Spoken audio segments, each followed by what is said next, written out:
bonjour mes championnes, c'est votre sœur Dejemina, le parcours d'une championne, happy and always grateful. Alors je reviens avec vous avec une nouvelle vidéo et on va rester dans le thème de la lignée de Judas. La dernière fois je vous ai parlé de Tamar et de son histoire en deux parties. Je vous invite à revoir ces vidéos, à les partager, où je vous présente tous les atouts de cette femme qui a su accomplir sa destinée et réaliser le plan de Dieu pour sa vie. En récompense, son nom est écrit dans le livre de vie.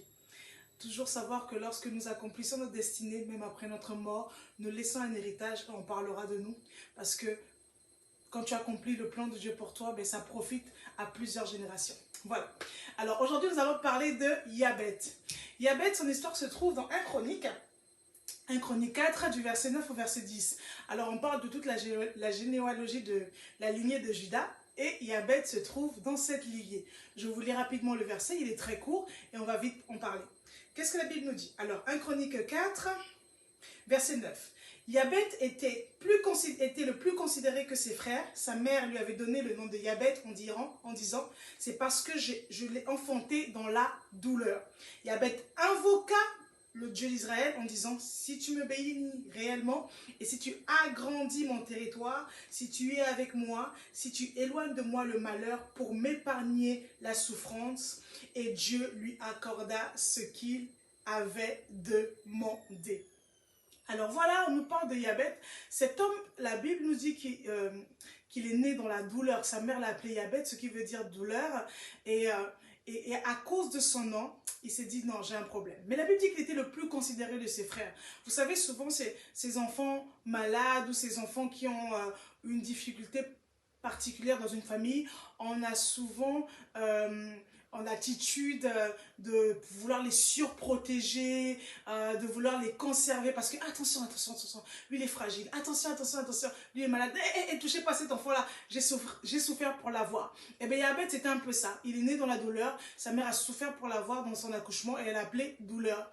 Mais Yabet a fait quelque chose d'extraordinaire, il a dit non, moi je refuse de m'appeler douleur. Je refuse de m'appeler douleur et il invoqua le Seigneur. Il a dit au Seigneur, si tu me bénis réellement et si tu agrandis mon territoire, si tu es avec moi et si tu éloignes de moi le malheur, si tu éloignes de moi la douleur, pour m'épargner la souffrance, et Dieu lui accorda ce qu'il avait demandé. Alors je veux t'encourager par cette vidéo à dire, quelle que soit la circonstance dans laquelle tu te trouves, quel que soit le nom qu'on t'a donné, quel que soit l'environnement dans lequel tu te trouves, quel que soit l'environnement dans lequel se trouve ta situation, si tu es d'accord et que tu t'opposes à cette situation, invoque le nom de l'Éternel. Je te demande d'abord d'invoquer Dieu dans ta condition, que ce soit au niveau de ton travail, de ta famille, de tes enfants. La situation dans laquelle tu te trouves, tu es le seul responsable pour changer les choses. Personne ne viendra changer les choses à ta place. Tu es le seul responsable. La Bible dit, je mets devant toi la vie et la mort. Choisis la vie afin que tu vives. Alors Yabet avait compris qu'il était la seule personne qui pouvait changer sa vie. Sa mère l'avait appelé douleur, mais il a refusé d'être douloureux. Il a refusé d'être assisté. Il a refusé de vivre cette vie où il allait dépendre des gens, où il allait avoir la pitié des gens. Il a dit non, moi je ne veux pas. Et il a invoqué l'Éternel. Il a dit Seigneur, si tu me bénis réellement, il y a ces bénédictions-là qui sont visibles.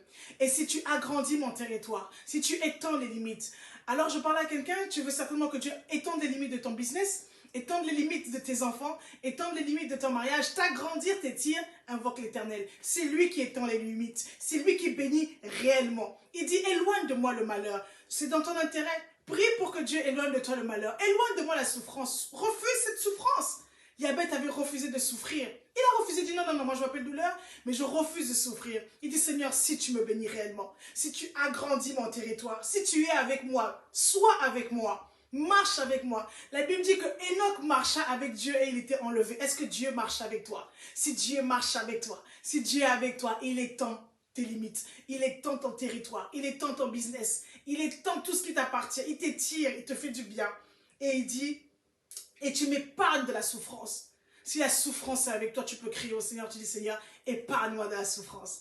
Et la merveilleuse nouvelle au verset 10 se dit quoi? Et Dieu lui accorda ce qu'il avait demandé. Je t'encourage ce matin à prier. Ce soir, quelle que soit l'heure à laquelle tu vas regarder cette vidéo, Dieu accorde. Dieu exauce le prière. Il dit dans sa parole, quelqu'un est-il dans l'affliction qu'il prie? Quelqu'un est-il dans le malheur qu'il prie? Alors, au lieu de raconter ton histoire à tout le monde, comme nous avons souvent l'habitude de faire quand ça ne va pas, on appelle, on crie au secours, prie, le Seigneur va te faire du bien. Et fais comme Yabet, dis Seigneur, si tu me bénis réellement, si tu as grandi mon territoire, si tu es avec moi et si tu m'éloignes du malheur. Que Dieu te bénisse, c'était une petite vidéo d'encouragement pour te dire que le Seigneur exauce encore les prières. Très bonne journée et très bonne semaine, quel que soit l'endroit où tu te trouves. C'est votre sœur Dejimna, le parcours d'une championne, happy and always grateful. Bye bye.